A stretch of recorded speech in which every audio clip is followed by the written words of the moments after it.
Makanya kita kalau pengen berakhlak sama keluarga Nabi, jangan kasih zakat. Kasih apa? Kasih hadiah. Jangan kasih infak sedekah, kasih hadiah kepada mereka. Pahalanya jauh lebih besar daripada zakat dan infak. Saya ini bisa memadamkan neraka jahanam.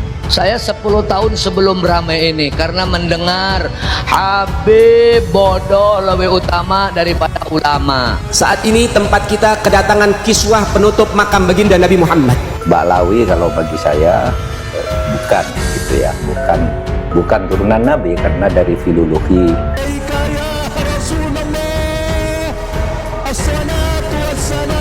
Di dalam sejarah kecuali dulu menjadi Utsman Yahya itu menjadi muftinya Belanda.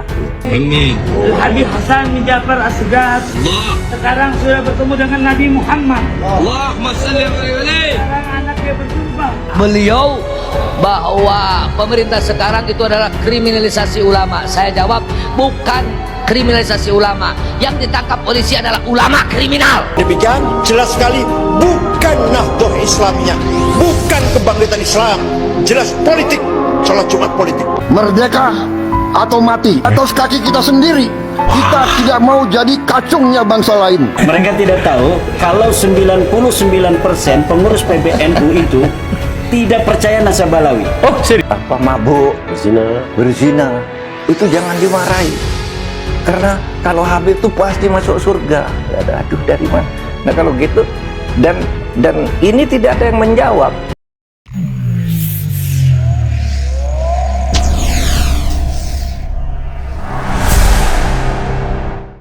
Assalamualaikum warahmatullahi wabarakatuh. Selamat datang di Tinta Nusantara. Di sini saya akan berbagi video-video masih seputar tentang nasab para habaib di Indonesia yang diteliti oleh Kiai Haji Imaduddin Usman Al-Bantani. Yuk kita tonton sampai selesai video-videonya biar tidak salah paham ya. Pemerintah usir Habib Ba'alawi dari Indonesia, bukan cucu Nabi, tipu daya jargon dan simbol agama.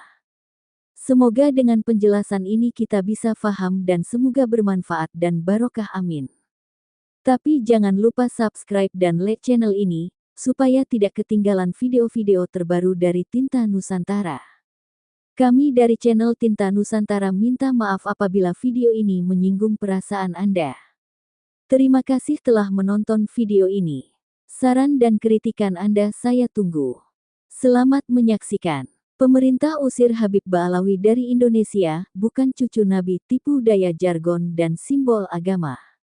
Tipu daya jargon dan simbol agama oleh klan Habib Ba'alawi keturunan imigran Yaman bin Yuya dukun Fir'aun. Mbah Gus Dur DKK telah memberitahu sejak 2009. 1.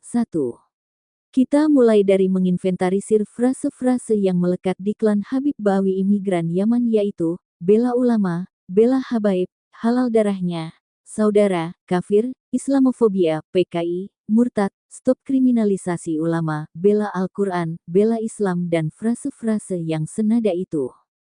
Pertanyaan yang akan kita jawab pada tulisan ini adalah, pola data jargon ini menceritakan apa?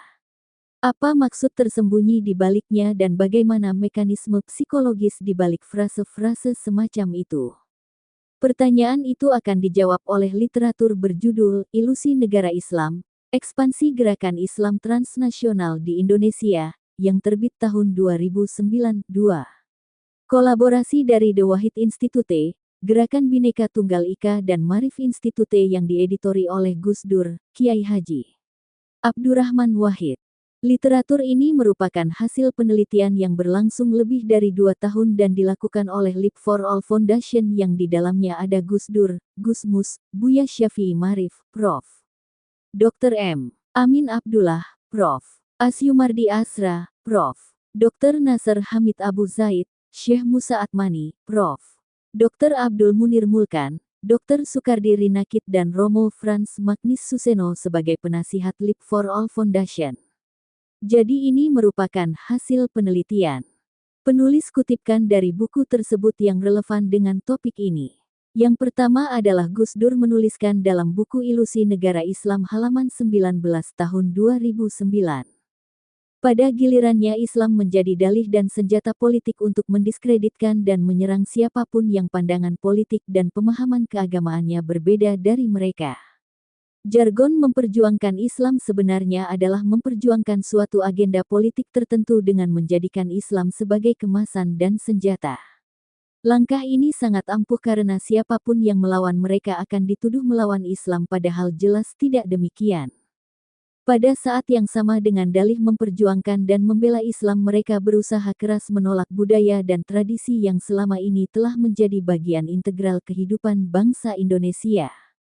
Mereka ingin menggantinya dengan budaya dan tradisi asing dari Timur Tengah. Mohon membaca berulang-ulang kembali kutipan di atas karena seharusnya kalimat-kalimat di atas dibold dan diunderlin seluruhnya tanpa kecuali. Apa yang tertulis di atas seluruhnya persis pada apa yang dilakukan klan Habib Balwi dan budak-budaknya selama ini. Anda pasti menyaksikan itu. Perilaku dan narasi klan Habib Balwi selama ini yang telah Anda saksikan seluruhnya beroperasi dengan pola dan maksud yang persis sama sebagaimana kutipan di atas. Utamanya pada yang akhir-akhir terjadi pada 2 tahun terakhir sepanjang polemik nasab Habib bukan cucu Nabi, yaitu pola fitnahan dan tudingan dari klan Habib Balwi dan budak-budaknya kepada Kiai Haji Imaduddin Usman, Gus Fuad Pleret, TB. Mogi, KRAT Fakih Wirahadiningrat, Kiai Haji Nur Ihya Surabaya, Prof. Menakem Ali, Dr. Sugeng Sugiharto, dan pejuang-pejuang lainnya sama persis polanya seperti itu, tidak luput pula penulis pun memperoleh fitnah dan tudingan keji yang sama. Saudara, Mbah Gus Dur DKK telah memberitahu kita sejak 15 tahun yang lalu. Lain daripada itu, pada hari ini kita juga dapat mengobservasi bagaimana klan Habib Balwi imigran Yaman keturunan Yuya dukun Fir'aun itu menggeser budaya dan amaliyah-amaliyah Nu ke budaya dan amaliyah-amaliyah klan Habib Balwi, menggeser Syekh Abdul Qadir Al-Jailani menjadi atau ke Fakih Mukadam, bagaimana mereka merendahkan budaya-budaya nasional, budaya-budaya Nusantara kita, mengubah sejarah Nu dan bangsa Indonesia, memalsukan makam-makam leluhur Nusantara dan silsilahnya menjadi Habib. Pun atas nama memperjuangkan dan membela Islam, klan Habib Balwi dan budak-budaknya berusaha keras menolak tradisi dan budaya bangsa Indonesia. Satu contoh, pembacaan Al-Quran menggunakan langgam Jawa di Istana Kepresidenan dikatakan sebagai mengolok dan melecehkan Al-Quran dan korinya dihina dengan sebutan anjing. Klan Habib Balwi dan budak-budaknya mengalami amnesia bahwa junjungan mereka, Habib Umar bin Hafiz dari Tarim, membaca Al-Quran dengan langgam Tarim yang sangat jelek itu.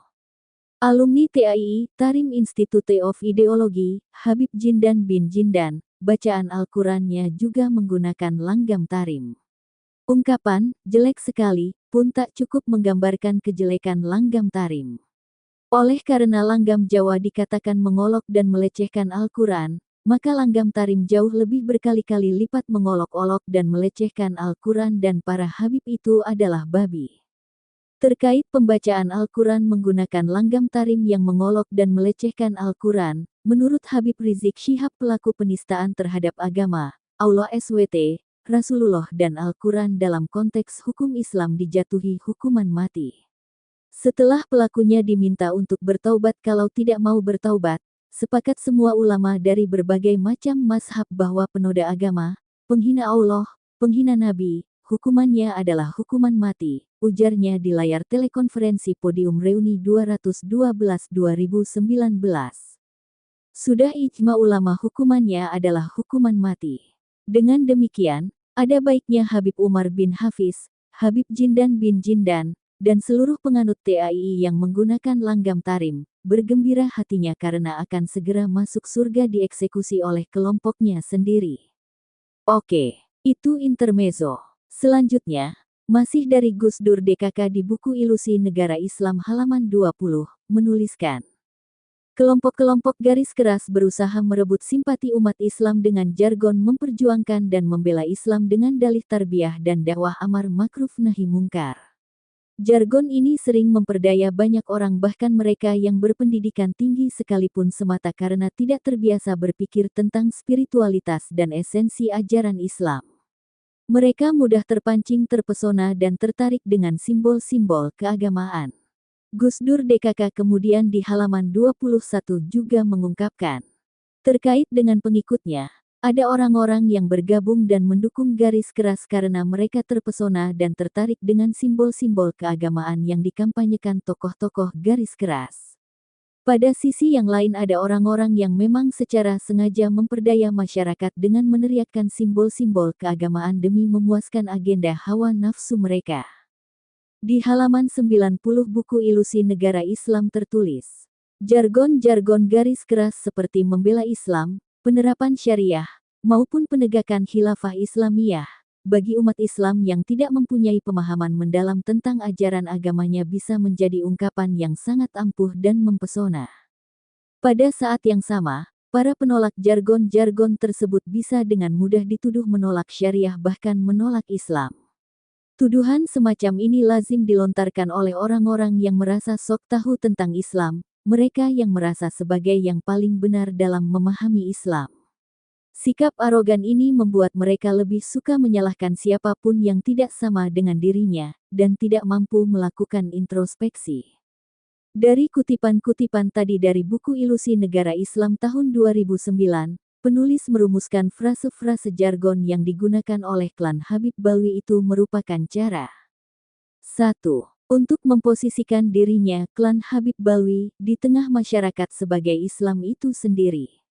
Mereka memposisikan pihak yang melawan mereka sebagai melawan Islam, membela mereka membela Islam. Yang kedua, 2. Menghipnotis dan memperdaya umat untuk merebut simpati umat. Yang ketiga, sekaligus secara simultan. 3.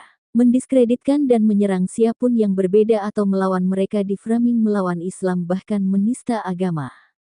Sejauh pengamatan penulis hanya klan Habib Balwi dan budak-budaknya yang menggunakan jargon-jargon sebagaimana yang telah penulis tampilkan di depan. Tidak ada dari NU, tidak ada dari Muhammadiyah ataupun dari ormas-ormas Nusantara lainnya. Yang menggunakan jargon-jargon itu hanya klan Habib Balwi imigran Yaman dan budak-budaknya dan gerakan Islam garis keras transnasional lainnya. Penulis menyarankan kepada yang mengaku NU dan yang mengaku Gus Durian untuk kembali membaca, menelaah, dan mengkaji buku Gus Dur DKK tersebut supaya memahami dimensi lain tentang apa yang sedang terjadi selama 2 tahun terakhir ini. Perisai dan tombak klan Habib Balwi, simbol-simbol agama.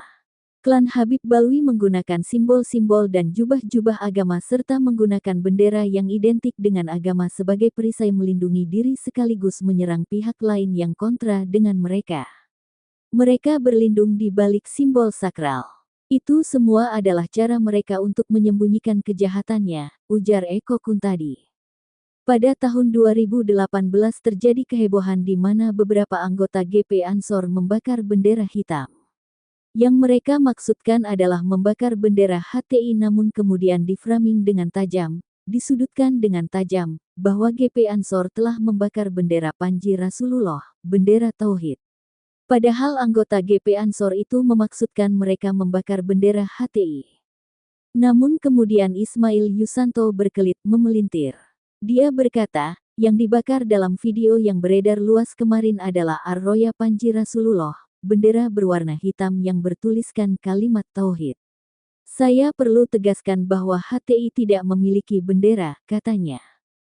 Padahal kita ketahui bahwa bendera hitam bertuliskan kalimat Tauhid itu yang mempopulerkan dan mengenalkan ke masyarakat sehingga terjadi asosiatif tak terpisahkan dari HTI adalah HTI itu sendiri. Sehingga ketika anggota GP Ansor bendera membakar kalimat yang secara asosiatif melekat dengan HTI maka yang dibakar itu adalah bendera HTI. Satu orkestrasi tunggal. Dan apakah Anda tahu siapa ketua HTI? Selama ini yang kita ketahui adalah Ismail Yusanto tetapi Ismail Yusanto itu merupakan juru bicara HTI bukan ketua HTI. Lalu siapa ketua HTI? Ketua HTI adalah Habib Abdurrahman. Hal ini dijelaskan dalam buku Ilusi Negara Islam halaman 283 oleh Dr. K.H. Ghazali Said. Di Indonesia itu kan enggak pernah muncul itu ketua HTI itu namanya Habib Abdurrahman. Yang munculkan Ismail Yusanto, itu sebenarnya kan kerucuknya sebetulnya, terus di Surabaya ada Dr. Usman. Pokoknya jubirnya. Jadi ketua HTI itu yang menggunakan panji-panji hitam itu, yang melakukan politisasi bendera hitam itu, adalah Habib. Namanya Habib Abdurrahman. Penulis tidak tahu kata Habib pada nama Habib Abdurrahman merupakan nama atau gelar. Namun melihat pattern operasinya yang sama persis, penulis menduga kuat itu adalah gelar bagi keturunan klan Balwi Habib. Sehingga sekarang kita dapat melihat petanya. PKI dipimpin oleh Habib. Jatman dikudeta dipimpin oleh Habib. FPI dipimpin oleh Habib. PKS dipimpin oleh Habib. Muslim Cyber Army MCA dipimpin oleh Habib. Rabithah Alawiyah RA tentu saja ketuanya Habib. Pengubah sejarah, pelakunya Habib. Pengubah identitas makam leluhur Nusantara, pelakunya Habib. Yang membuat makam-makam palsu, pelakunya Habib. Yang mengubah nasab dan silsilah leluhur Nusantara adalah Habib. Yang menyebarkan doktrin sesat dan cerita khurafat bersenjata cinta Ahlul Bait adalah Habib.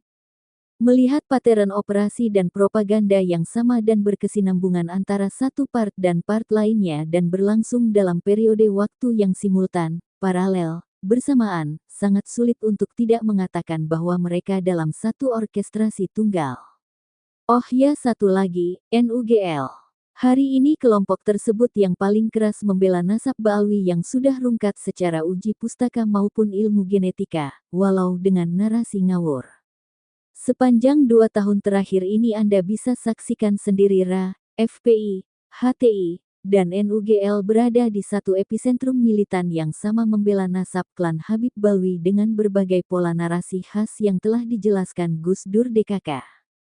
Bagaimana dengan PKS? Sepertinya mereka pura-pura tuli. Warga NU tidak takut kualat dengan Habib yang ngaku suriah Nabi Muhammad Sallallahu Alaihi Wasallam. Diskursus nasab Habib Ba'alawi Yaman terus bergulir baik di platform media sosial seperti WhatsApp, Facebook, X, TikTok, Instagram, YouTube dan lain-lain. Tak kalah seru kajian nasab Ba'alawi yang langsung disampaikan oleh Kiai Haji Imaduddin Usman Al-Bantani baik melalui ceramah dari satu kota ke kota lain di Pulau Jawa telah menyadarkan banyak masyarakat penggemar habaib. Seterusnya mereka itu disebut dengan muhibin. Para muhibin rata-rata warga Nahliyin, NU, ya karena habaib sukanya ikut di Ormas Nahdlatul Ulama. Bani Ba'alawi dan para ulama NU memang ada kedekatan, karena Ormas NU saja yang mau menampung para imigran dari Yaman khususnya Yaman Selatan. Coba kalau NU ikut Muhammadiyah pasti tidak ada geger nasab Ba'alawi. Semua sudah menjadi sunatullah. Termasuk terbongkarnya nasab palsu Ba'alawi Yaman yang dibongkar oleh Kiai Imaduddin melalui tesisnya yang berjudul Nasab Palsu Ba'alawi. Maaf, penulis tidak lagi memaparkan bagaimana Kiai Imad bisa menyelesaikan tesisnya, karena pembaca bisa beli buku nasab palsu Ba'alawi terutama cetakan kedua Mei tahun 2024. Buku nasab palsu Ba'alawi hasil penelitian kitab sejarah kuno yang sudah dibukukan bisa dibeli di Koperasi Maktabah Nahdlatul Ulum Banten Tangerang atau di Google bisa dicari tesis Kiai Imad yang sudah dalam bentuk PDF. Kalau anak-anak milenial lebih senang mengikuti podcast Kiai Imad bersama para YouTuber, terbaru itu podcast Kiai Imad dengan Bang Haji Roma Irama yang sangat mencerahkan. Di samping itu para oknum Habib yang suka ceramah dengan aneka cerita di panggung suci agama. Ceritanya macam-macam, Habib datang untuk mengisi pengajian kok malah cerita, ngalor ngidul ora karuan arahe, utara selatan tidak jelas arahnya. Karena ulah oknum Habib ini membuat para warga Nahliyin khususnya dan masyarakat pada umumnya mulai menjaga jarak dengan para Habib. Kalaupun ada muhibin yang susah disadarkan, berarti dia sudah terkena sihir yang tanpa disadarinya. Para muhibin itu sebenarnya memahami bahwa para Habib mustahil keturunan Kanjeng Nabi Muhammad Sallallahu Alaihi Wasallam sesuai data yang mereka ketahui mengenai nasab palsu Ba'alawi. Tetapi bagaimana lagi cintanya kepada Habib sudah cinta mati, susah difahami. Malah yang ada muhibin ini mencaci maki Kiai Imad dan para pengikutnya. Sikap bucin alias cinta buta tidak akan mempengaruhi pola pikirnya. Tinggal menunggu waktu saja, para muhibin akan tersadarkan dengan sendirinya. Semakin lama diskursus nasab Habib Ba'alawi dibahas akan berpengaruh signifikan terhadap muhibin. Banyak dari mereka sudah tersadarkan oleh tipu daya para habib selama ini yang mengaku cucu Nabi Muhammad Sallallahu Alaihi Wasallam. Nyatanya banyak YouTuber yang dulunya Muhibin sadar dengan sendirinya. Aroma sadarnya Muhibin terus dihembuskan. Bisa jadi Muhibin yang sadar akan kekeliruan selama ini sudah tidak lagi ikut pengajian para habib. Tidak lagi memposting tentang kegiatan dakwahnya habaib di media sosial. Rata-rata ceramahnya Habib biasa saja, tidak ada kajian kitab kuning. Tidak membahas fikih, nahwu saraf, paling banter bersolawat. Karena dengan bersolawat bisa berjam-jam tanpa harus belajar kitab kuning. Bagi warga Nu yang tidak cinta mati terhadap Habib ya biasa saja. Malah mereka menganggap para Habib di Indonesia hanya numpang hidup, makan dari tanaman yang ditanam di Indonesia, minum dari sumber yang ada di tanah Indonesia, tapi malah belagu. Ingin menjadikan para pribumi menjadi jongosnya pengikutnya.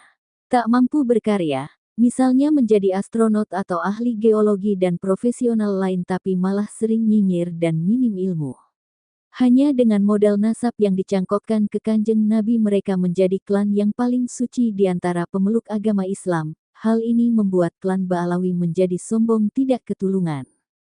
Para habib terus menebarkan doktrin, hati-hati, ini azab berat bagi orang yang hina Habib atau keturunan Rasulullah Sallallahu Alaihi Wasallam.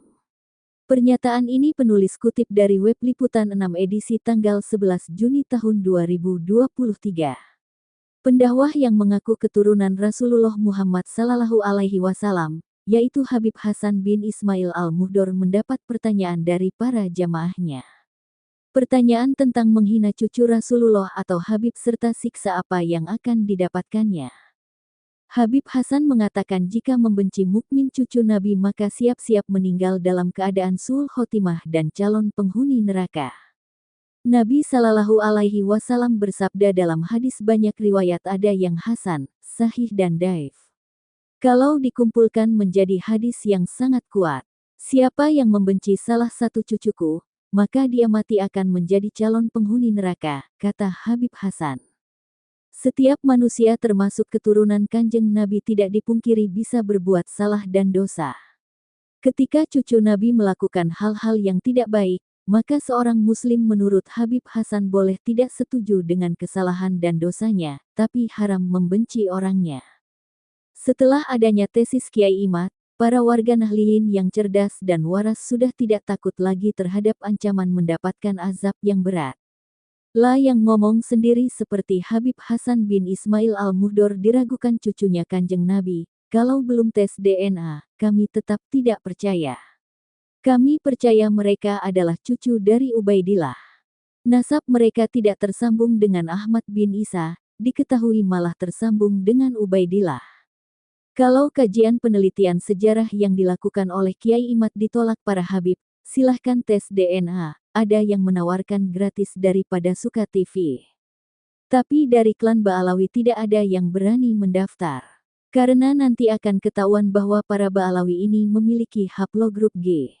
Untuk mengetahui bahwa Habib Ba'alawi memiliki haplogrup G bisa diunduh dari berbagai macam situs penyedia jasa tes DNA.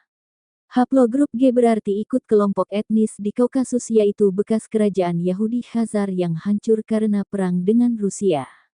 Mereka etnis Yahudi Khazar menyebar ke berbagai belahan dunia pada abad ke-11 Masehi. Sedangkan keturunan Nabi Ibrahim AS dan Nabi Muhammad Sallallahu Alaihi Wasallam beserta anak cucunya mempunyai haplogrup J1. Selama para habib ini tidak mau tes DNA berarti apa yang diucapkan selama ini nol besar. Mereka tidak keturunan Kanjeng Nabi Muhammad Sallallahu Alaihi Wasallam. Jadi para warga Nahliyin sudah tidak lagi akan kualat dengan para habib yang selama ini mengaku cucu Nabi. Selain tidak takut kualat juga tidak takut pada azab Allah sebagaimana ancaman dari para habib Ba'alawi Yaman. Ngancam-ngancam masuk neraka, memanggil siapa sih para habib Ba'alawi cucu Ubaidillah. Seharusnya berterima kasih sudah diterima dengan baik hidup di Indonesia, tidak dimusuhi dan dijauhi. Tapi lambat laun klan Ba'alawi yang mengaku cucu Nabi Muhammad Sallallahu Alaihi Wasallam akan rungkat juga. Allah tidak suka pada orang yang sombong dan terus menyebarkan ancaman kalau hina Habib akan kena azab berat, serta siksa api neraka. Simpan dulu ancaman itu Bib, sebelum semua Habib mau tes DNA. Masalah hamba Allah akan masuk surga dan neraka itu atas kehendaknya. Warga Nahliyin lebih mencintai Allah dan Rasul-Nya tanpa embel-embel cinta pada Habib. Cinta Allah dan Rasul-Nya merupakan ciri utama bagi orang beriman, itu yang terus diajarkan pada para Nahliyin khususnya dan umat Islam pada umumnya. Rasa cinta itu harus dibuktikan dengan keteguhan iman, ketabahan, keikhlasan dan kesabaran. Mencintai Allah SWT dan Rasul-Nya itu perintah Al-Quran dalam surat Al-Imran ayat 31-32. Katakanlah, taatilah Allah dan Rasul-Nya. Jika kalian berpaling maka sesungguhnya Allah tidak menyukai orang-orang kafir. Jadi jelaskan warga Nu sudah tidak lagi kualat dengan Habib yang ngaku suriah Kanjeng Nabi Muhammad SAW. Karena mereka sendiri yang ngaku Habib tetapi tidak mau tes DNA. Takut ketahuan bahwa para Habib Ba'alawi Yaman ini memiliki haplogrup G, yaitu keturunan Yahudi Khazar.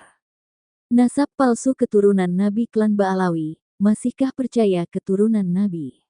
Sebagian warga Nahliyin dan masyarakat umum kini mulai menjaga jarak dengan para Habib. Hal ini akibat terbongkarnya nasab palsu Ba'alawi Yaman yang dibongkar oleh Kiai Imaduddin melalui tesisnya yang berjudul Nasab Palsu Ba'alawi. Tesis tersebut telah diterbitkan menjadi buku Nasab Palsu Ba'alawi, cetakan kedua Mei tahun 2024. Ditambah lagi makin banyaknya para oknum Habib yang suka ceramah dengan aneka cerita di panggung suci agama pengajian, dengan cerita, ngalor ngidul ora karuan arahe, utara selatan tidak jelas arahnya. Kini semakin banyak yang sudah tersadarkan oleh tipu daya para Habib selama ini yang mengaku cucu Nabi Muhammad SAW.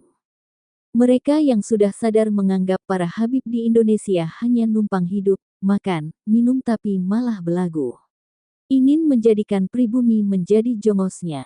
Tak mampu berkarya, misalnya menjadi astronot atau ahli geologi dan profesional lain tapi malah sering nyinyir dan minim ilmu.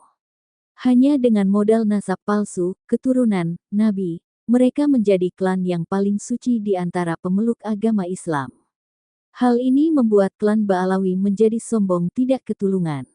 Para Habib terus menebarkan doktrin, hati-hati, ini azab berat bagi orang yang hina Habib atau keturunan Rasulullah SAW. Menanggapi doktrin ala Ba'alawi ini, Nurul Azizah dalam artikelnya menuliskan, ngancam-ngancam masuk neraka, memangnya siapa sih para Habib Ba'alawi cucu Ubaidillah bukan keturunan Nabi. Seharusnya berterima kasih sudah diterima dengan baik hidup di Indonesia, tidak dimusuhi dan dijauhi. Dari beberapa klan Ba'alawi yang telah melakukan tes DNA diketahui Ba'alawi ini memiliki haplogrup G. Sedangkan keturunan Nabi Ibrahim AS dan Nabi Muhammad SAW beserta anak cucunya mempunyai haplogrup J1. Masih percaya, Habib-Habib, klan Ba'alawi dari Yaman yang datang ke Indonesia. Terungkap, Kiai Imad sebut Ba'alawi aliran sesat untuk menyesatkan umat dan memuaskan nafsu, hingga tidak ada kaitan dengan Nabi Muhammad. Pedangdut senior Rhoma Irama menimbulkan kontroversi dengan pernyataannya terkait silsilah Ba'alawi. Dikutip kilat seleb kanal YouTube resmi Rhoma Irama Official, menurut Rhoma Irama, ia meyakini bahwa Ba'alawi bukanlah keturunan langsung dari Nabi Muhammad, seperti yang sering diyakini oleh beberapa kelompok di masyarakat. Kiai Imad, yang diundang sebagai narasumber dalam diskusi tersebut, dengan tegas membantah klaim ini. Menurutnya, setelah meneliti dalil-dalil Al-Quran dan data historis yang ada, tidak terdapat bukti yang meyakinkan bahwa Ba'alawi adalah keturunan dari baginda Rasulullah Muhammad SAW. Saya dengan yakin menyatakan bahwa Ba'alawi yang ada di Indonesia bukanlah keturunan Nabi Muhammad SAW, ujar Kiai Imad dengan penuh keyakinan. Kita perlu membedakan antara mitos dan fakta sejarah, ujar Kiai Imad dengan tegas.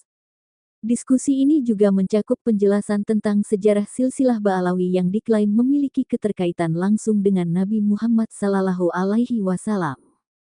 Menurut Kiai Imad, Tidak ada bukti sejarah yang mendukung klaim tersebut, dan sebaliknya, ada sejumlah pertanyaan yang masih perlu dijawab mengenai ketersambungan nasab Ba'alawi dari Irak hingga ke Indonesia. Penelitian mendalam kami menunjukkan bahwa klaim tentang keturunan Ba'alawi dari Nabi Muhammad tidak didukung oleh bukti sejarah yang kuat. Kita harus membedakan antara keyakinan spiritual dan fakta sejarah yang dapat diverifikasi. Dia menambahkan bahwa penelitiannya didasarkan pada dokumen-dokumen sejarah, termasuk Al-Quran dan bukti-bukti arkeologis, untuk menegaskan pandangannya. Pernyataan kontroversial Roma Irma memicu beragam reaksi dari komunitas agama dan sejarah. Meskipun demikian, diskusi ini memberikan sudut pandang yang berbeda dan membangkitkan minat akan pentingnya validitas sejarah dalam menentukan nasab spiritual seseorang di Indonesia agar tidak menyesatkan umat. Dalam kesimpulannya, diskusi ini menyoroti pentingnya kehati-hatian dalam klaim genealogis dan pentingnya konsistensi dengan data sejarah yang ada, menjadikan hal ini sebagai pembelajaran mendalam bagi masyarakat luas tentang kontroversi seputar silsilah spiritual dan sejarah nasab di Nusantara. Doktrin sesat kafaah nikah Ba'alawi di Indonesia. Di Tarim sekalipun, ketatnya perkawinan antar trah hanya di kalangan tertentu saja. Setidaknya di kalangan ulama, habaib masih ada toleransi. Dalam kitab Al-Istizadah di halaman yang sama, Habib Ali bin Muhsin Assegaf juga menceritakan bahwa Habib Abu Bakar bin Abdullah Al-Idrus Al-Adani pergi ke Tarim dan menikahkan para syarifah di sana dengan keluarga Bafadal, bukan Sayyid. Banyak habaib yang mengklaim bahwa kafaah nasab atau syarifah tidak boleh menikah dengan non-Sayyid adalah kesepakatan semua keluarga Ba'alawi. Hal ini bertentangan dengan fakta. Di Hadramaut sendiri, ketatnya masalah kafaah hanya terjadi di kota Tarim saja. Berkatalah Habib Ali bin Muhsin Assegaf, kakek saya, Habib Abdurrahman bin Ubaidillah Assegaf, mendapat cerita dari Sayyid Yusuf bin Abid, bahwa Sayyid Abdurrahman bin Syihab, yang tinggal di Tarim, mengirim seorang syarifah yang wali nikahnya sedang pergi jauh pada Sayyid Yusuf, yang tinggal di luar Tarim agar Habib Yusuf menikahkan syarifah itu dengan seorang lelaki dari keluarga Bahanan, bukan Sayyid. Maka beliau pun menikahkannya. Tidaklah akad pernikahan itu dioper pada Sayyid Yusuf kecuali karena Sayyid Abdurrahman bin Syihab takut ditegur oleh para Sayyid di Tarim. Baca Al-Istizadah, halaman 1371. Di Tarim sekalipun, ketatnya perkawinan antar trah hanya di kalangan tertentu saja. Setidaknya di kalangan ulama, habaib masih ada toleransi. Dalam kitab Al-Istizadah di halaman yang sama, Habib Ali bin Muhsin Assegaf juga menceritakan bahwa Habib Abu Bakar bin Abdullah Al-Idrus Al-Adani pergi ke Tarim dan menikahkan para syarifah di sana dengan keluarga Bafadal, bukan Sayyid. Habib Abu Bakar Al-Idrus Al-Adani adalah seorang ulama, kota Adan, kelahiran tahun 852 H, terkenal sebagai orang yang alim dan waliullah. Beliau adalah keponakan Habib Ali As-Sakran. Kemudian, seperti yang telah saya singgung di awal, bahwa ketika di Nusantara Raya Indonesia, Malaysia dan Singapura ada ribut imigran Yaman antara Ba'alawi dan non-Ba'alawi gara-gara ada seorang India menikahi syarifah Ba'alawi, datanglah fatwa dari dua ulama besar di Hadramaut. Yang pertama dari Kadisiwun bernama Habib Alwi bin Abdurrahman Assegaf, dan yang kedua dari Habib Abdurrahman bin Ubaidillah Assegaf yang merupakan mufti Provinsi Hadramaut. Kedua fatwa itu membolehkan syarifah menikah dengan non-Sayyid. Terkait fatwa itu, Habib Abdurrahman bin Ubaidillah Assegaf berkata, artinya, dan seperti itu juga saya berfatwa pada tahun 1358 H, tentang seorang lelaki yang datang dari India dan menikahi seorang syarifah dengan keridaannya dari walinya, berdasarkan pendapat kitab Al-Minhaj dan kitab-kitab syarahnya. Dan seandainya seorang syarifah telah mengizinkan walinya untuk menikahkannya dengan lelaki yang ia kira sepadan, kemudian nampaklah setelah akad nikah bahwa suaminya itu adalah orang fasik atau rendah nasabnya atau rendah pekerjaannya, maka syarifah itu tidak punya pilihan lagi untuk menggagalkan pernikahannya karena dia sendiri yang sembrono dengan tidak meneliti sebelum pernikahan. Saya pun memperlihatkan fatwa saya itu pada banyak ulama, Di antaranya adalah ulama yang paling agung pada zaman itu di kota Tarim, yaitu Habib Abdullah bin Umar Asy-Syatiri. Tidak seorang pun dari mereka yang menolak fatwa saya. Pernikahan orang India dengan Syarifah itu pun berlanjut hingga kini, saat menulis kitab itu tahun 1366 Hijriah. Lalu kenapa Ba'alawi Indonesia sangat kompak berpegang teguh pada pendapat yang tidak membolehkan Syarifah menikah dengan non-Said, sementara di Hadramaut sendiri dianggap masalah khilafiyah? Sampai-sampai Habib Ali bin Muhsin Assegaf berkata, artinya, sebagaimana termasuk yang aneh, adalah bahwa mereka hanya peduli dengan fatwa Said Umar Alatas Singapura padahal beliau di bawah level para ulama besar Hadramaut yang telah berfatwa menentang fatwa beliau mulai dari dasarnya. Baca Al-Istizadah, halaman 1391. Bahkan yang lebih dahsyat lagi adalah yang diceritakan oleh Habib Ali bin Muhsin Assegaf. Artinya, dan termasuk yang lucu adalah apa yang diceritakan kakek saya, Habib Abdurrahman bin Ubaidillah Assegaf, bahwa beliau pernah diberi uang sogokan sebesar 200 real, nilai uang yang sangat besar ketika itu. Uang itu diberikan melalui Syekh Salim bin Muhammad Al-Khatib, agar Habib Abdurrahman berfatwa tidak sah Syarifah menikah dengan non-Said. Namun beliau menolak, beliau tidak mau melanggar syariat demi sebuah kepentingan. Baca Al-Istizadah, halaman 1371. Dari semua cerita di atas, juga cerita-cerita sebelumnya, kita bisa menyimpulkan bahwa kebanyakan Ba'alawi yang hijrah ke Indonesia itu memang beda sekali dengan Ba'alawi yang sejak awal bertahan di Hadramaut. Pertama, kebanyakan yang hijrah ke Indonesia ini memang bertujuan mencari harta dunia, sehingga kepergian mereka pun tidak diridhoi oleh ulama, habaib Hadramaut. Kedua, kebanyakan Ba'alawi Indonesia pada masa konflik itu memusuhi ulama, habaib Hadramaut, karena Habaib Hadramaut menentang fatwa Habib Utsman bin Yahya terkait pernikahan Syarifah dengan non-Said. Kesimpulannya, kebanyakan Ba'alawi yang hijrah ke Indonesia itu memang para pembangkang, sedangkan yang bertahan di Hadramaut adalah Ba'alawi yang baik-baik. Kembali ke masalah kafaah, fakta yang diceritakan oleh kitab Al-Istizadah itu jelas-jelas membantah klaim bahwa pendapat Habib Utsman bin Yahya adalah pendapat yang disepakati oleh ulama Ba'alawi sedunia, alih-alih Ahlul Bait sedunia. Mengenai apa yang dikatakan oleh Habib Ali bin Muhsin Assegaf, bahwa aneh sekali ketika Ba'alawi Indonesia bersikeras memegang fatwa Habib Umar Alatas yang senada dengan fatwa Habib Utsman bin Yahya, padahal level mereka di bawah ulama habaib Hadramaut. Kita pun pasti menganggap itu sebagai hal yang aneh. Mereka berani mencaci ulama, habaib Hadramaut demi mempertahankan pendapat yang lemah ini, bahkan demi pendapat yang lemah ini mereka mengorbankan persaudaraan dengan sesama imigran Yaman yang non-Ba'alawi, bertikai fisik dan saling caci di media sehingga membuat malu bangsa Arab di negara-negara Arab, bahkan mengeluarkan banyak biaya untuk perang opini. Maka atas keanehan itu kemudian muncul pertanyaan, ada apa di balik semua ini?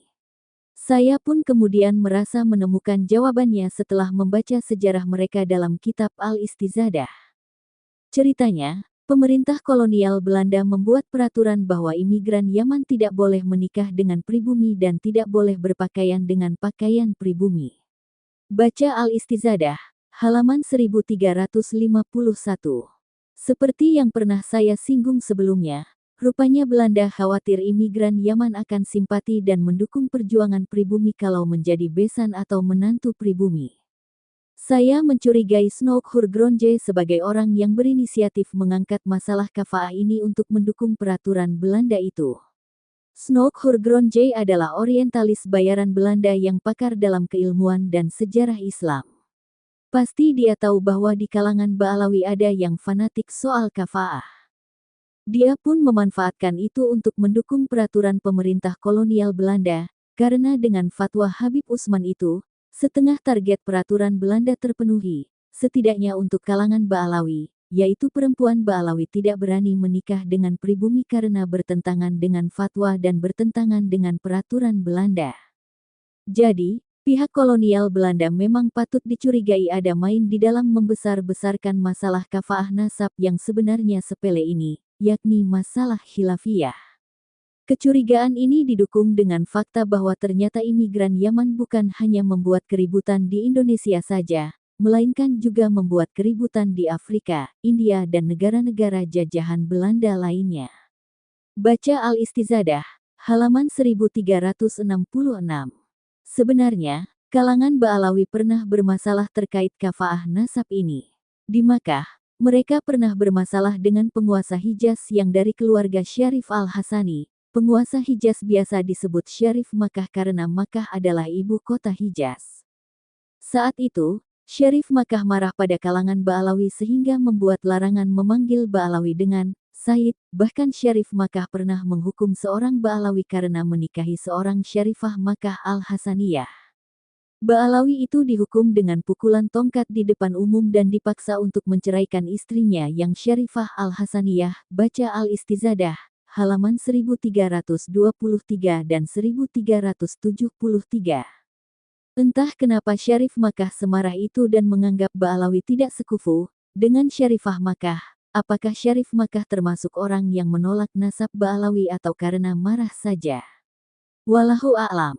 Intinya, kasus ini bisa dijadikan pelajaran oleh keluarga Ba'alawi, bahwa ketika mereka memaksakan pendapat terkait kafaah nasab, sesungguhnya Allah pernah mempermalukan mereka dengan kasus di Makkah itu. Ketika mereka mencaci maki pribumi karena menikahi wanita mereka, ternyata keluarga mereka mengalami hal yang lebih parah daripada pribumi itu, yaitu keluarga mereka ditakzir oleh Syarif Makkah dan dipaksa menceraikan istrinya. Doktrinisasi masalah kafaah kemudian berkembang.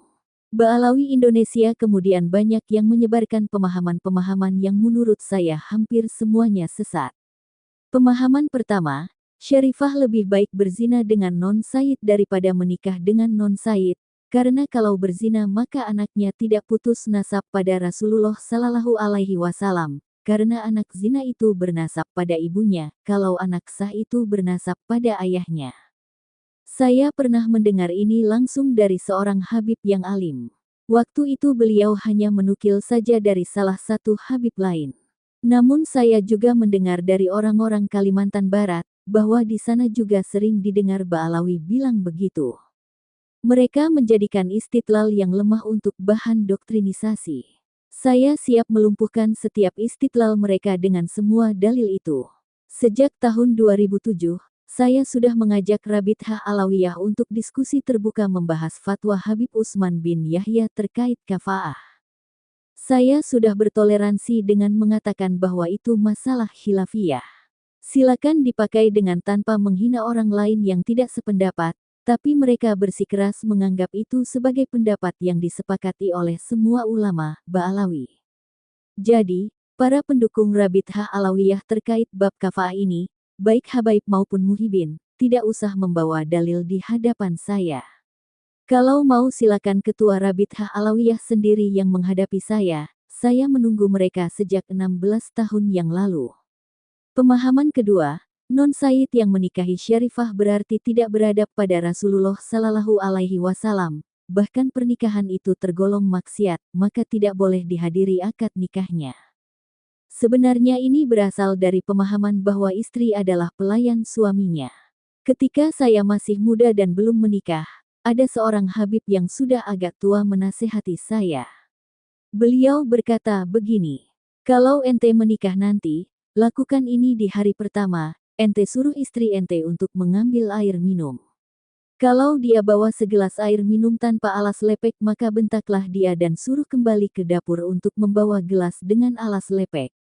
Kalau sudah pakai lepek tapi gelasnya tidak ditutup maka bentak lagi dan suruh kembali ke dapur untuk membawa gelas tertutup. Kalau dia kembali dengan gelas tertutup maka ente minum sedikit kemudian bentak dia. Ente bilang saja airnya bau, suruh dia mengambil air lagi. Intinya, buat dia takut sama ente sejak hari pertama. Tentu saja ini bukan ajaran semua habaib, namun setidaknya kita bisa memahami bagaimana sebagian mereka memperlakukan istri. Yang pasti, sejak zaman jahiliyah, sudah mentradisi di kalangan orang Arab bahwa kaum perempuan adalah mangsa, bahasa Arabnya disebut farisah, sedangkan kaum laki-laki adalah pemangsanya. Itu sebabnya, dalam tradisi itu, perempuan harus menikah minimal dengan yang sederajat, karena perempuan adalah pihak yang dimangsa. Perempuan tidak boleh dimangsa oleh laki-laki yang di bawah derajat keluarganya, karena hal itu akan menjadi aib bagi keluarga. Ulama fikih kemudian mempertimbangkan tradisi itu untuk menjaga keharmonisan masyarakat, yaitu dengan menyarankan pernikahan perempuan dengan yang sederajat sekufu, baik dalam segi nasab, ekonomi, dan sebagainya. Bahkan ulama fikih melarang seorang ayah menikahkan anak gadisnya dengan lelaki yang tidak sekufu tanpa persetujuan anak gadisnya. Ketika saya menikah lagi dan istri saya merajuk minta pulang, saya pun berusaha meyakinkannya bahwa sedikit pun perasaan saya tidak berubah padanya. Saya tetap menyayanginya dan bahkan semakin menyayanginya, saya pun selalu meminta maaf padanya. Sedangkan salah seorang Habib teman saya bercerita, bahwa ketika dia menikah lagi dan istri pertamanya minta pulang maka ia pun berkata, "Ya pulang sendiri sana, aku tidak mau mengantar, kan kamu sendiri yang mau pulang." Jadi, ya, memang beda tradisi. Maka beda pula hukumnya. Nah, masyarakat atau komunitas apapun yang menjalankan tradisi seperti itu, baik di Arab maupun di luar Arab, yakni menganggap bahwa perempuan adalah mangsa, tentu saja mereka akan beranggapan bahwa non-Sayyid yang menikahi Syarifah itu tidak beradab pada Rasulullah Sallallahu Alaihi Wasallam, karena mereka membayangkan Syarifah itu akan menjadi pelayan bagi suaminya. Itulah sebabnya ada seorang Habib yang mengibaratkan non-Sayyid yang menikah dengan Srifah itu seperti orang salat yang hanya memakai celana kolor di bawah lutut, tidak pakai baju, salatnya sah tapi tidak beradab. Beliau pun melarang menghadiri pernikahan Syarifah dengan non-Sayyid. Saya tidak yakin itu adalah pemahaman yang diajarkan oleh kekek beliau yang datang dari Hadramaut sebagai ulama. Saya yakin Habib itu hanya terpengaruh dengan paham Rabithah Alawiyah yang sejak awal memang menentang faham mayoritas Habaib Hadramaut. Maka menvonis non-Sayyid yang menikah dengan Syarifah sebagai orang yang tidak beradab pada Rasulullah Sallallahu Alaihi Wasallam, sebenarnya itu hanya suuzon saja. Mereka pikir semua orang sama seperti mereka di dalam memperlakukan istrinya. Namun kalau suuzon ini dijadikan dasar untuk menghukumi setiap non-Sayyid yang menikahi Syarifah, maka jelas ini adalah pemahaman sesat.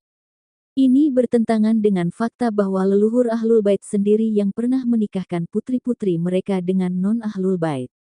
Setidaknya saya tulis 10 nama ini saja sebagai bukti. 1. Ruqayyah binti Sayyidina Muhammad, menikah dengan Utsman bin Affan. 2. Ummu Kulsum binti Sayyidina Muhammad, menikah dengan Utsman bin Affan. 3.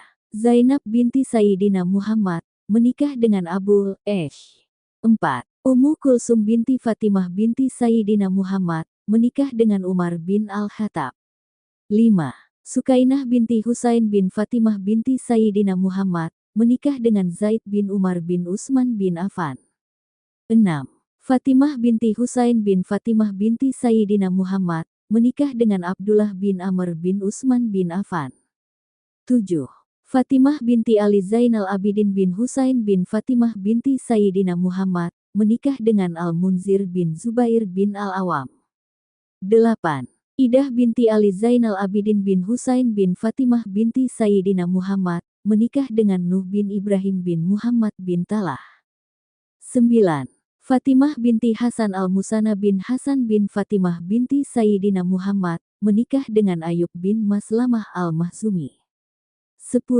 Ummul Qasim binti Hasan Al-Musanna bin Hasan bin Fatimah binti Sayyidina Muhammad, menikah dengan Marwan bin Aban bin Utsman bin Affan. Terkait pernikahan Sayyidina Utsman dengan dua putri Rasulullah SAW, Habaib Indonesia biasanya berkata, itu adalah khususiyah, Rasulullah SAW bisa menikahkan siapapun dengan siapapun. Selain itu, wanita Ahlul Bait tidak boleh menikah dengan pria non-Ahlul Bait. Dengan demikian berarti, menurut mereka, Sayyidina Ali bin Abi Thalib telah durhaka karena menikahkan seorang putrinya dengan Sayyidina Umar bin Al-Khattab. Keluarga Sayyidina Ali Zainal Abidin bin Husain juga telah durhaka 4 kali karena menikahkan 2 orang putrinya dan 2 orang saudarinya dengan non-Ahlul Bait. Demikian juga keluarga Sayyidina Hasan al-Musanna telah durhaka 2 kali karena menikahkan 2 orang putrinya dengan non-ahlul bait. Baiklah, saya akan membawa saudara-saudara sekalian pada kisah Sayyidina Umar, seorang sahabat yang soleh dan pejuang non-ahlul bait. Ketika beliau melamar seorang syarifah cucu langsung Rasulullah Sallallahu Alaihi Wasallam, yaitu Sayyidah Ummu Kulsum binti Fatimah binti Rasulullah SAW, Sayyidina Umar mau menikahi Sayyidah Ummu Kultus hanya untuk mendapatkan kehormatan dan hubungan sabab dengan Rasulullah Sallallahu Alaihi Wasallam, yakni menjadi menantu cucu Rasulullah SAW. Karena beliau pernah bersabda, artinya, semua hubungan sabab dan nasab itu terputus pada hari kiamat, kecuali sababku dan nasabku. Yang dimaksud hubungan sabab adalah hubungan pernikahan.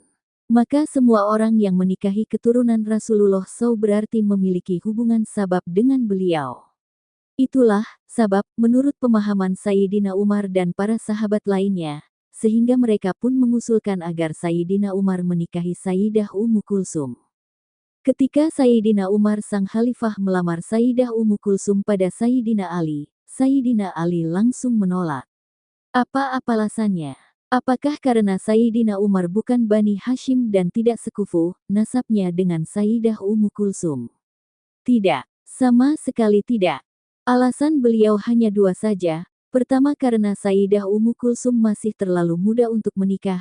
Kedua, karena Sayyidina Ali sudah berniat untuk menikahkan Sayyidah Ummu Kulsum dengan anak saudaranya, yakni putra Sayyidina Aqil bin Abi Thalib. Namun Sayyidina Umar memohon-mohon agar Sayyidina Ali menerima lamaran itu. Beliau menjelaskan alasan kenapa beliau sangat berharap dapat menikahi Sayyidah Ummu Kulsum, yaitu untuk mendapatkan hubungan sabab sebagaimana hadits Nabi tadi. Sayyidina Umar kemudian meyakinkan Sayyidina Ali dengan berkata, artinya, nikahkan aku dengannya, wahai Abul Hasan. Sesungguhnya aku akan menjaga kemuliaannya di mana tidak ada orang lain yang dapat menjaganya melebihi aku, bersamaku dia akan sangat dimuliakan. Melihat ketulusan Sayyidina Umar itu, akhirnya Sayyidina Ali menikahkan beliau dengan Sayyidah Ummu Kulsum. Saya jadi teringat beberapa minggu lalu ada tayangan di YouTube, seorang kiai pengasuh pesantren di Rembang Pasuruan mengeluhkan apa yang terjadi pada beliau. Beliau menikahi Syarifah kemudian dimusuhi oleh habaib, padahal ceritanya begini. Syarifah itu sejak kecil ditelantarkan oleh ayahnya. Akhirnya, Syarifah itu diasuh oleh Kiai Sepuh Desa Rembang, namanya Kiai Yazid, dan beliau sudah wafat. Saya kenal baik dengan beliau dan beliau pernah ke rumah saya. Kiai Yazid mengasuh dan mendidik Syarifah itu dengan baik layaknya putri sendiri, hingga Syarifah itu tumbuh dewasa dan menjadi ustazah. Kiai Yazid yang sudah menganggap Syarifah itu sebagai putri sendiri kemudian menjadikannya menantu, dinikahkan dengan salah satu putra beliau yang kini telah menjadi kiai. Syarifah itu pun bertambah gelarnya dengan menjadi Bu Nyai, hidup terhormat sebagai istri pengasuh pesantren dan mengajar bahkan berdakwah.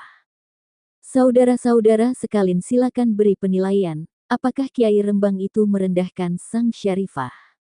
Bukankah justru mengangkat derajat Syarifah itu yang sewaktu kecil terlantar? Itulah yang beliau maksud dengan perkataan beliau di YouTube, bahwa beliau telah memperlakukan Syarifah istri beliau itu layaknya permata yang beliau ambil dari lumpur kemudian beliau letakkan di dalam lemari kaca. Demi Allah, katakan di hati yang paling dalam, apakah itu menghina Rasulullah Sallallahu Alaihi Wasallam? Pemahaman ketiga, pernikahan Syarifah dengan Non Said itu memutus nasab keturunan si Syarifah dari Rasulullah Sallallahu Alaihi Wasallam, maka ini adalah tindakan kejahatan terhadap anak-anak Syarifah. Kata seorang Habib, Syarifah yang menikah dengan Non Said berarti jahat pada anak-anaknya, dia lebih mempedulikan nafsunya sendiri sehingga mengorbankan nasab anak-anaknya. Nah, pemahaman ini sangat erat hubungannya dengan pemahaman mereka bahwa anak Syarifah dengan Non Said itu tidak termasuk ahlu bait, bahkan tidak termasuk zuriat Rasulullah Sallallahu Alaihi Wasallam. Mari kapan-kapan kita bahas lebih rinci. Wa'allahu alam. Nasab palsu Ba'alawi Yaman hanya bisa ngaku zuriah Nabi, numpang hidup dan makan, belagu. Diskursus nasab Habib Ba'alawi Yaman terus bergulir baik di platform media sosial seperti WhatsApp, Facebook, X, TikTok, Instagram, YouTube dan lain-lain. Tak kalah seru kajian nasab Ba'alawi yang langsung disampaikan oleh Kiai Haji Imaduddin Usman Al-Bantani baik melalui ceramah dari satu kota ke kota lain di Pulau Jawa telah menyadarkan banyak masyarakat penggemar habaib. Seterusnya mereka itu disebut dengan muhibin. Para muhibin rata-rata warga Nahliyin, ya karena habaib sukanya ikut di Ormas Nahdlatul Ulama. Bani Ba'alawi dan para ulama memang ada kedekatan, karena Ormas saja yang mau menampung para imigran dari Yaman khususnya Yaman Selatan. Coba kalau ikut Muhammadiyah pasti tidak ada geger nasab Ba'alawi. Semua sudah menjadi sunatullah. Iklan.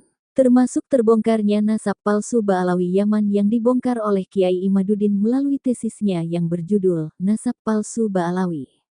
Maaf, penulis tidak lagi memaparkan bagaimana Kiai Imad bisa menyelesaikan tesisnya, karena pembaca bisa beli buku nasab palsu Ba'alawi terutama cetakan kedua Mei tahun 2024. Buku nasab palsu Ba'alawi hasil penelitian kitab sejarah kuno yang sudah dibukukan bisa dibeli di Koperasi Maktabah Nahdlatul Ulum Banten Tangerang atau di Google bisa dicari tesis Kiai Imad yang sudah dalam bentuk PDF.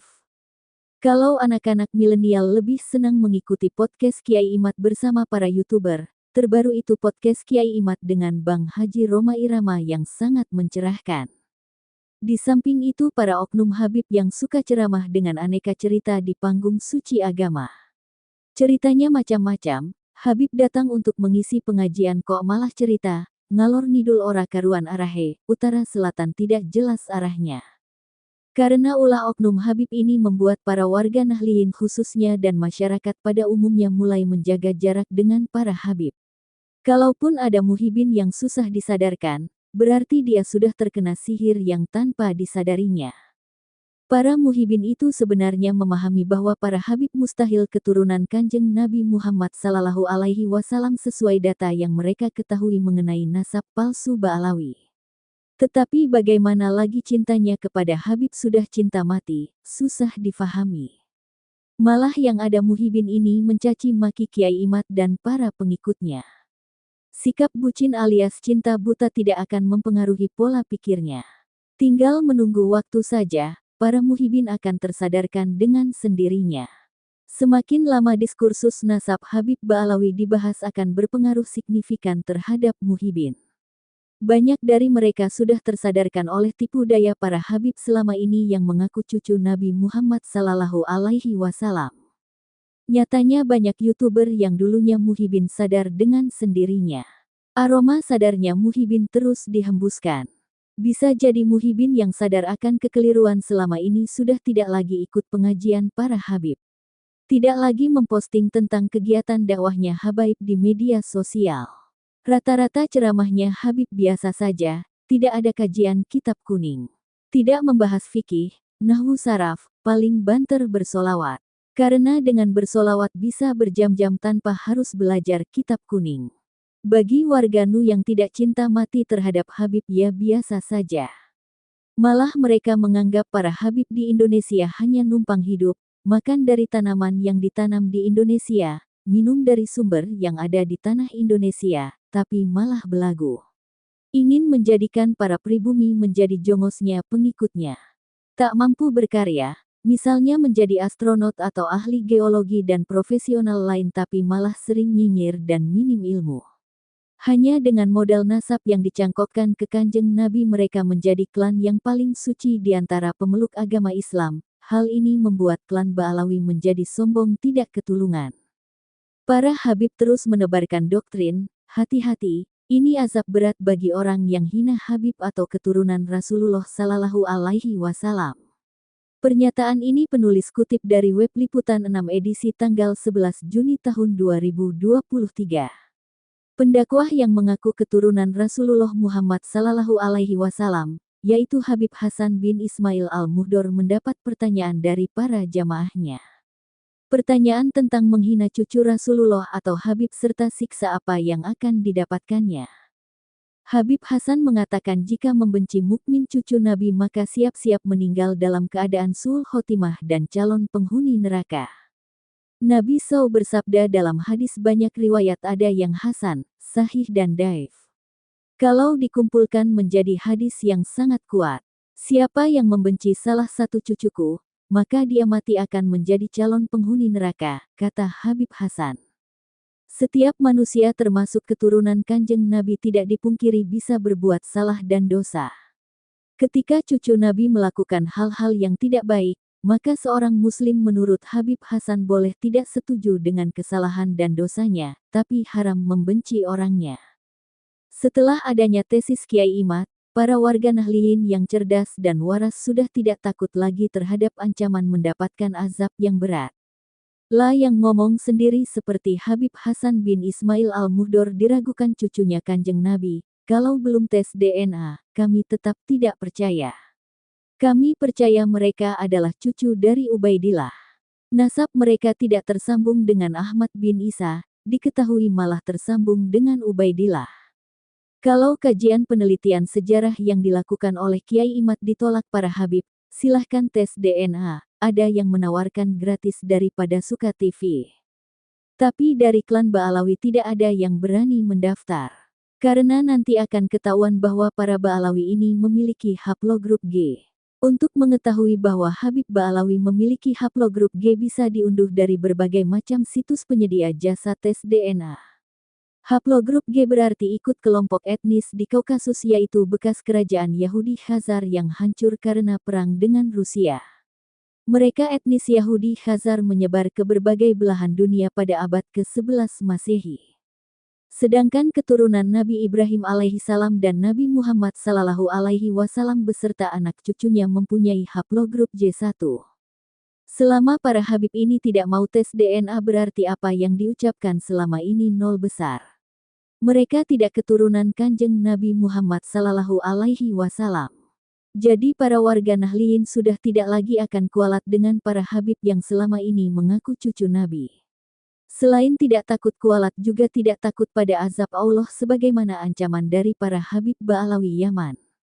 Ngancam-ngancam masuk neraka, memangnya siapa sih para Habib Ba'alawi cucu Ubaidillah? Seharusnya berterima kasih sudah diterima dengan baik hidup di Indonesia, tidak dimusuhi dan dijauhi. Tapi lambat laun klan Ba'alawi yang mengaku cucu Nabi Muhammad sallallahu alaihi wasallam akan rungkat juga. Allah tidak suka pada orang yang sombong dan terus menyebarkan ancaman kalau hina Habib akan kena azab berat, serta siksa api neraka. Simpan dulu ancaman itu Bib, sebelum semua Habib mau tes DNA. Masalah hamba Allah akan masuk surga dan neraka itu atas kehendaknya. Warga Nahliyin lebih mencintai Allah dan Rasul-Nya tanpa embel-embel cinta pada Habib. Cinta Allah dan Rasul-Nya merupakan ciri utama bagi orang beriman. Itu yang terus diajarkan pada para Nahliyin khususnya dan umat Islam pada umumnya. Rasa cinta itu harus dibuktikan dengan keteguhan iman, ketabahan, keikhlasan dan kesabaran. Mencintai Allah SWT dan Rasul-Nya itu perintah Al-Quran dalam surat Al-Imran ayat 31-32. Katakanlah, taatilah Allah dan Rasul-Nya. Jika kalian berpaling maka sesungguhnya Allah tidak menyukai orang-orang kafir. Jadi jelaskan warga Nu sudah tidak lagi kualat dengan Habib yang ngaku suriah Kanjeng Nabi Muhammad SAW. Karena mereka sendiri yang ngaku Habib tetapi tidak mau tes DNA. Takut ketahuan bahwa para Habib Ba'alawi Yaman ini memiliki haplogrup G, yaitu keturunan Yahudi Khazar. Salam sejahtera, Rahayu Nusantaraku. Wa'allahu a'lam bishawab. Demikian video saya hari ini. Semoga bermanfaat untuk teman-teman semua. Apabila video ini ada salah kami mohon maaf yang sebesar-besarnya. Komentar dan saran Anda saya tunggu. Demi kebaikan kita bersama. Tapi jangan lupa subscribe dan like-nya supaya tidak ketinggalan video-video terbaru dari Tinta Nusantara. Wassalamualaikum warahmatullahi wabarakatuh.